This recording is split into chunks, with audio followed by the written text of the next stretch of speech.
Bonjour, bienvenue dans cette nouvelle vidéo où aujourd'hui nous allons parler de l'estime de soi. L'estime de soi, quelque chose dont on entend parler dans tout un tas de livres, des super livres de Christophe André entre autres. Simplement, qu'est-ce que l'estime de soi? Ou du moins, d'une manière peut-être plus humble, comment allons-nous essayer de surfer avec cette estime? On pourrait commencer par une métaphore d'Hegel qui nous dit qu'au final, on est un peu une sorte de graine. Et dans cette graine, au début, difficile de faire la différence entre un fœtus d'être humain et un fœtus de chien. Le soi est un peu indifférencié d'un point de vue des mammifères. Et puis on pousse. Effectivement, on pousse. On nous donne à manger, à boire. Et on se différencie petit à petit. Alors au début, entre garçons et filles, somme toute, peu de différence. On joue tous ensemble. Et il arrive un moment où le soi commence à naître. Ce soi, l'adolescence notamment, commence un peu à se structurer. Comment fonctionne le soi? C'est comme une fleur qui commence avec un premier pétale. On va développer ce qu'on pourrait appeler la vision de soi. Tiens, qu'est-ce que je me dis? Est-ce que je suis grand? Est-ce que je suis petit? Gentil? Pas gentil? Râleur? Le tempérament? Et on voit bien que ce qu'on se dit de soi est une façon de se décrire. Et ça arrive avec le langage. Soit on se décrit. Puis on poursuit un deuxième pétale. On pourrait appeler ça les valeurs de soi. Ses goûts, ses couleurs. Je sais que j'aime plutôt la fraise. J'aime plutôt le foot, le rugby, la danse, peu importe. Et on poursuit, la fleur se poursuit. Une fois que j'arrive à me décrire, une fois que je sais ce qui est important, j'exprime ce qui est important pour moi. On pourrait appeler ça l'affirmation de soi. Je m'exprime. Et puis je poursuis ce développement de soi. Une fois que je me décris, je sais ce qui est important, je l'exprime et j'agis. On pourrait travailler ce qu'on appelle la confiance en soi. La confiance étant la somme des expériences tentées. Plus je tente, plus j'ai confiance. C'est-à-dire que je rate, j'apprends, et quand je réussis, je m'ancre. Et tout ça se termine avec le dernier pétale de la fleur, l'amour de soi.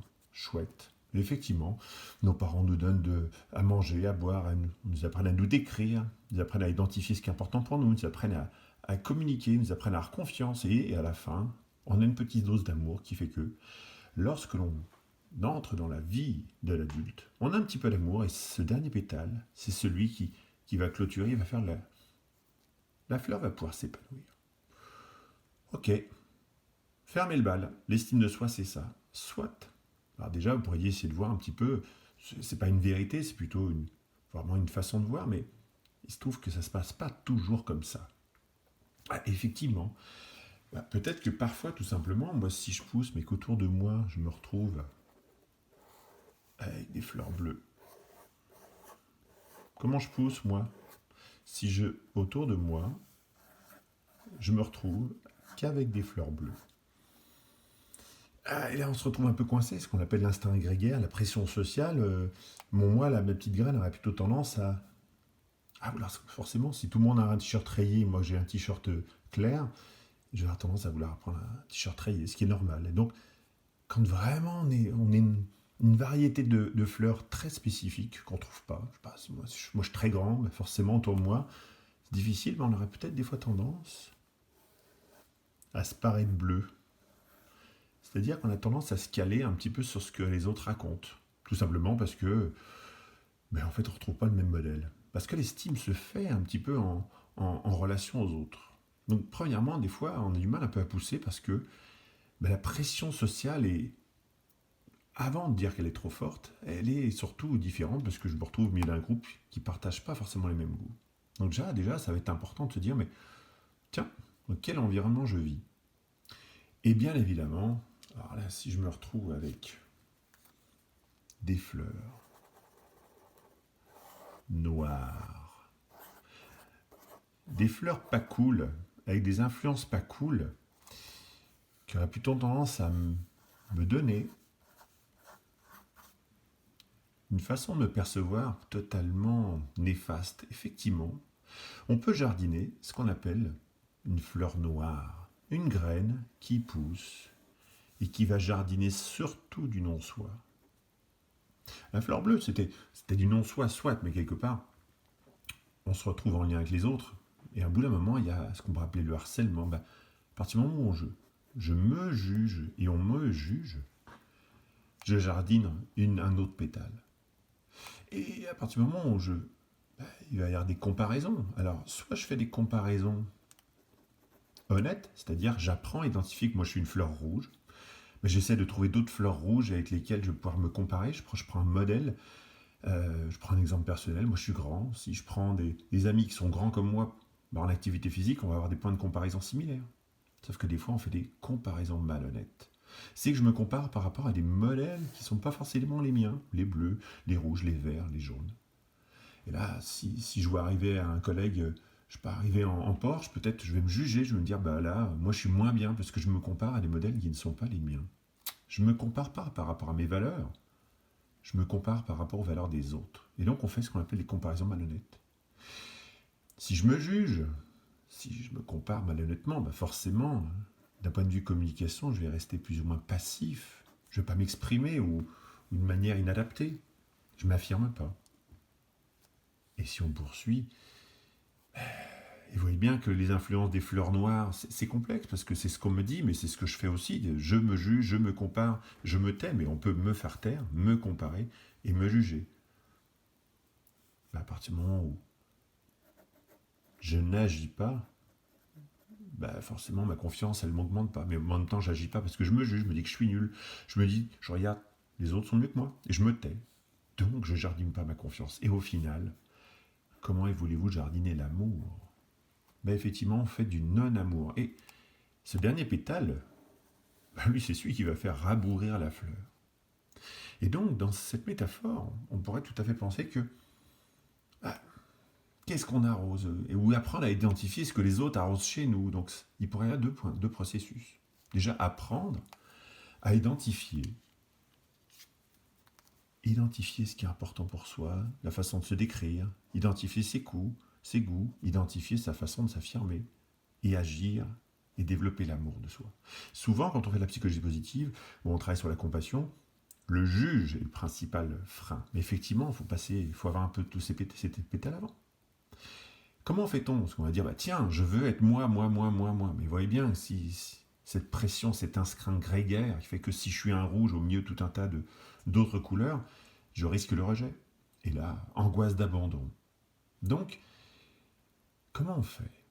Bah, la première chose, il y a une phrase qu'on verra.